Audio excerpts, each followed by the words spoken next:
to free your captive Israel that mourns in lonely exile here until the Son of God appear. Welcome to all who are watching or listening to this talk today, which we are presenting for the fourth Sunday of Advent, the year 2024. The traditional themes of the Advent season are hope, peace, joy, and love.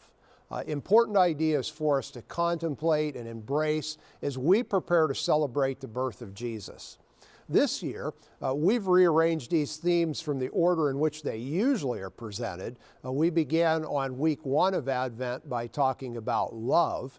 That was followed on weeks 2 and 3 with the themes of hope and joy, respectively.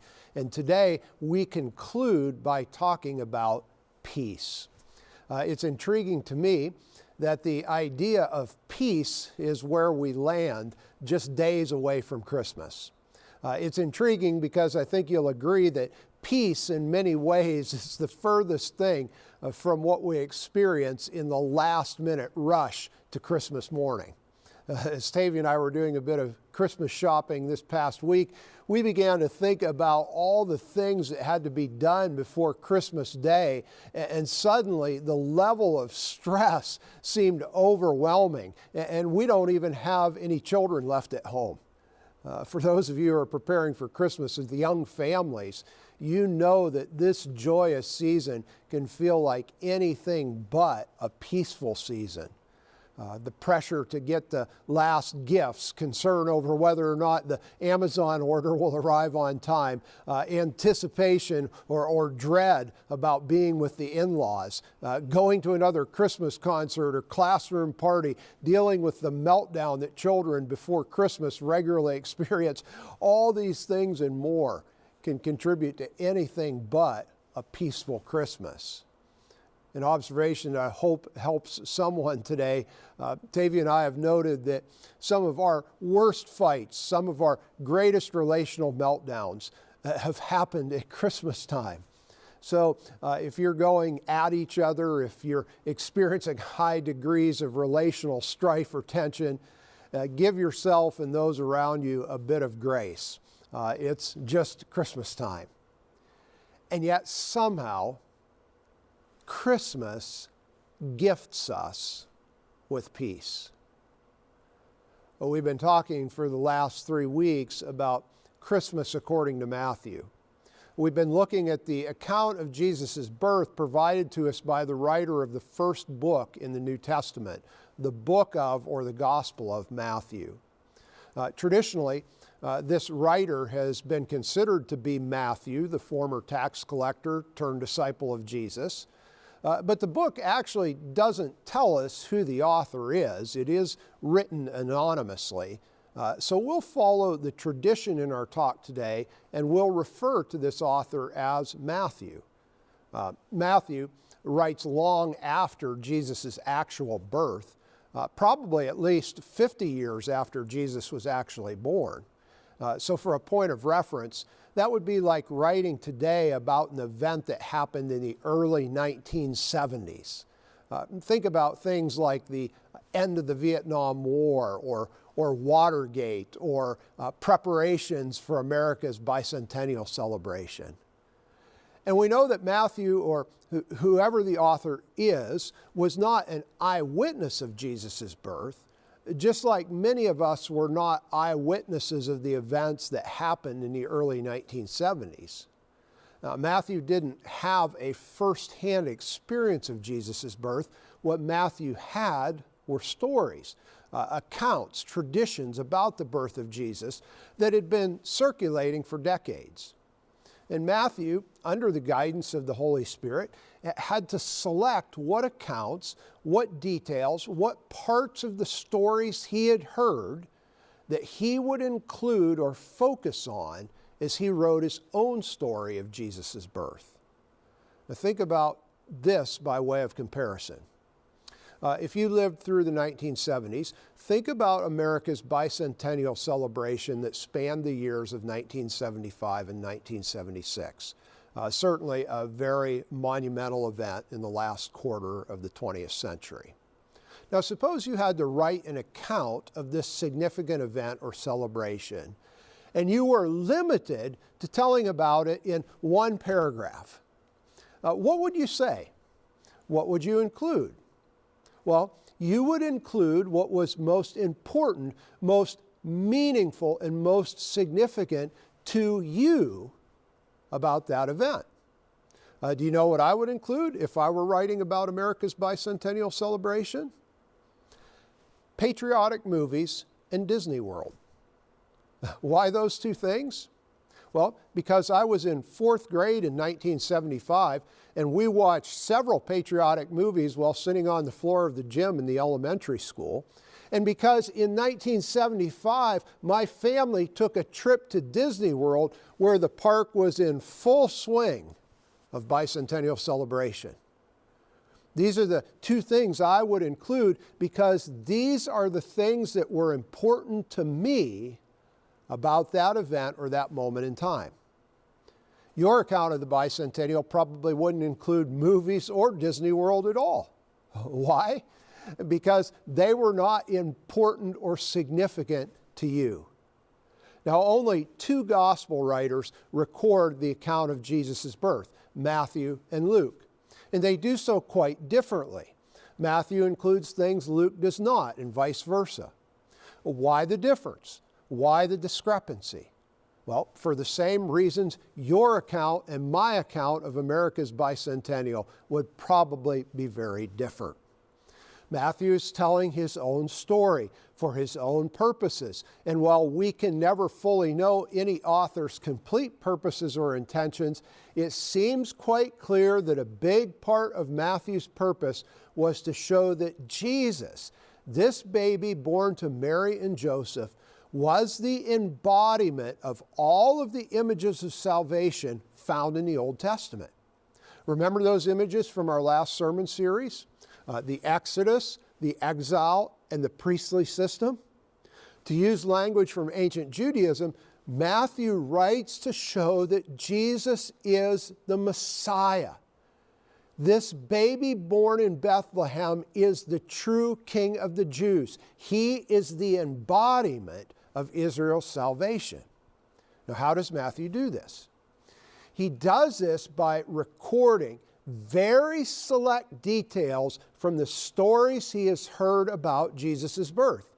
And then he connects those details to passages from the Old Testament, Israel's Bible, that he believes describe this person who would be the embodiment of the images of salvation that the Old Testament depicts. Remember the match the answer tests you used to take in school, where you would draw a line from the question to the right answer? Matthew takes details from Jesus' birth and he matches them to passages from the Old Testament that he believes describe who Jesus is. Listen to how he does this in his very brief account of Jesus' birth. Matthew writes, "This is how the birth of Jesus, the Messiah, came about. His mother Mary was pledged to be married to Joseph, but before they came together, she was found to be pregnant through the Holy Spirit. Because Joseph, her husband, was faithful to the law and yet did not want to expose her to public disgrace, he had in mind to divorce her quietly. But after he had considered this, an angel of the Lord appeared to him in a dream and said, 'Joseph, son of David, do not be afraid to take Mary home as your wife, because what is conceived in her is from the Holy Spirit. She will give birth to a son, and you are to give him the name Jesus, because he will save his people from their sins.' All this took place to fulfill what the Lord had said through the prophet. 'The virgin will conceive and give birth to a son, and they will call him Emmanuel,' which means God with us." In this short account, what lines does Matthew draw? Well, he draws two. The first is a line connecting Jesus' name with an Old Testament figure named Joshua. The name Jesus is the Greek form of the Hebrew name Joshua. Remember Joshua? Joshua in the Battle of Jericho? Moses, Israel's leader who led the nation out of slavery in Egypt, has died. But the Israelites are not yet in the promised land. Who will lead them across the Jordan River to this land God has promised to give them? Who will take Moses' place? Joshua. This young man, God raises up to be Israel's new leader. He will lead the people of Israel miraculously across the Jordan River, just like Moses led them across the Red Sea. He will lead the nation to be victorious over their enemies, like in the Battle of Jericho. He will lead the people of Israel to live aware of God and to align their lives with His purposes and plans.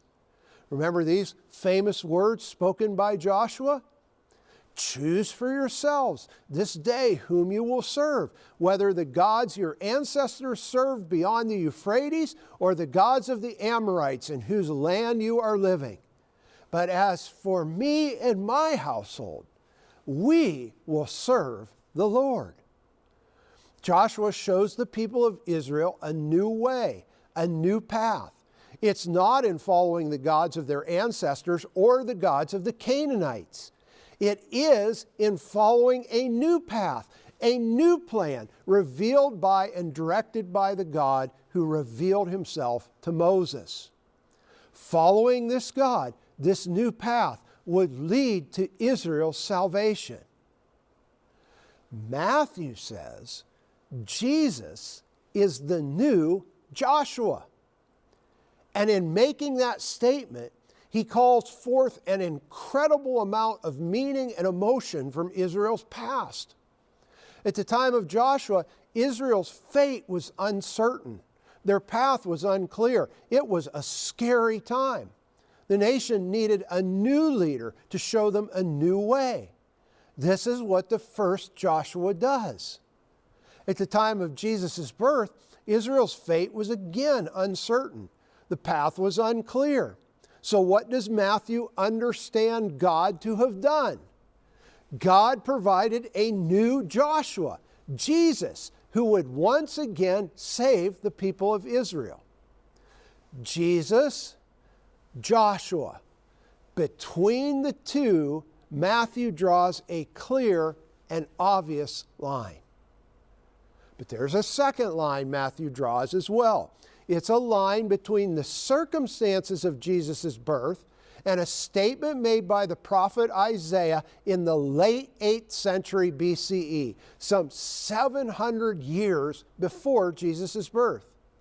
The statement is found in the Old Testament book of Isaiah in the 7th chapter, and this is what it says. Therefore the Lord Himself will give you a sign. The virgin will conceive and give birth to a son, and will call him Emmanuel. Now here's the context of that statement in the book of Isaiah. It's the end of the 8th century BCE, so let's say around the year 720. Assyria is on the rise. Between Judah and Assyria stands the northern kingdom of Israel and the kingdom of Aram. Israel and Aram form an alliance against Assyria that they want Judah to join. They threaten to attack Judah if she does not join the alliance. But Assyria will surely come after Judah if she does join the alliance. So what is Judah, led by King Ahaz, supposed to do? It's like being in a tug of war between your in-laws and your children on Christmas Day. If you go to your in-laws on Christmas morning, your children will not be happy with you. If you stay at home, your in-laws will not be happy with you. You get the idea. But for King Ahaz, the king of Judah, the stakes are much higher than whose house we're going to be at on Christmas morning. Who does he side with? Aram and Israel or Assyria? His life and the life of the nation are on the line. Talk about stress. This is way bigger than trying to decide what size jacket you're going to buy for your spouse. Into this stress steps the prophet Isaiah. And what he tells King Ahaz is this: relax. God's got this. And here's the proof. The virgin, a word in Hebrew which can also mean, and probably does mean as Isaiah uses it, young woman, is going to have a son. Now, who this young woman is in Isaiah's day is unclear. Perhaps it's Ahaz's wife, maybe it's Isaiah's wife. Whoever she is going to have a son, and here's the deal. Isaiah says before he is very old enough to tell between right and wrong, this problem that you are so worried about today will have completely gone away. It will have essentially disappeared. And when that happens, you will remember and you will know that God has been with you all the time, that God has saved you and the nation from the predicament you are facing. And this child born to this young woman will be the proof and reminder of that fact. And you know what? In the late 8th century, Judah is saved, just as Isaiah said, from the threat she was facing from both the northern kingdom of Israel and the kingdom of Assyria, a conflict that historians have come to call the Syro-Ephraimite War. Now, look at what Matthew does with all of this. Look at the line he draws. Now we have a virgin who conceives by the Holy Spirit and gives birth to a son. Matthew says we've seen something like this, not quite like it, but pretty close before. Back in King Ahaz's day, a child was born to remind the people of Judah that God was with them and that God would save them from their enemies. And it happened. God delivered King Ahaz and the people of Judah from the threat of the Assyrians and from the threat of the Israelites in the kingdom of Aram. We know this happened from history. This child that was born in our lifetime, Jesus, he is proof that God will deliver us and save us again. In fact, this child, Jesus, is God himself, Emmanuel, God with us. Do you see what Matthew has done? The name Jesus in the Old Testament figure of Joshua, the virgin birth and a statement made by the Old Testament prophet Isaiah to King Ahaz. These are the two lines Matthew draws to connect this baby born in Bethlehem to two main images and experiences of salvation in the Old Testament. Why does Matthew do this? It's because he wants the people to whom he is writing to know that somehow in this child named Jesus, this baby born in Bethlehem, the salvation of all of us is found. This baby, like Joshua, will lead us down a different path, a new path that will lead to hope, peace, love, and joy. And this child, like the child born in Isaiah's day, will be not just a reminder of God's presence with us, but he will be the very presence of God with us. Jesus will be the presence of God among us, leading us to a new way. And that is the source of our peace. Emmanuel. God is here. He is with us. He is with me. God is not up in heaven or far off. He's here, intricately involved in my life. He is the one in which Paul would later say, we live and move and have our being. Let that sink in for a moment. In all the anxiousness and worry, the hustle and the hurry, God is here with me, indwelling me by His Spirit, as Jesus would later teach. Breathe that truth in. Breathe that truth in deeply. And this God, like Joshua with the ancient Israelites, will lead me to victory. He will and is leading me to the promised land. He has the plan. He knows the plan. My victory is as sure as it was for the people of Joshua's day. God with me. God leading me. God saving me.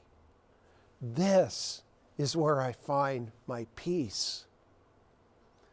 In the midst of the anxiousness, the fear, the anxiety, and the stress, may these truths highlighted by Matthew truly bring us peace. And may we in turn bring that peace to others. I wish you the very merriest of Christmases. May love, hope, joy, and peace be true realities in your experience this Christmas season as you follow the way of Jesus, Emmanuel.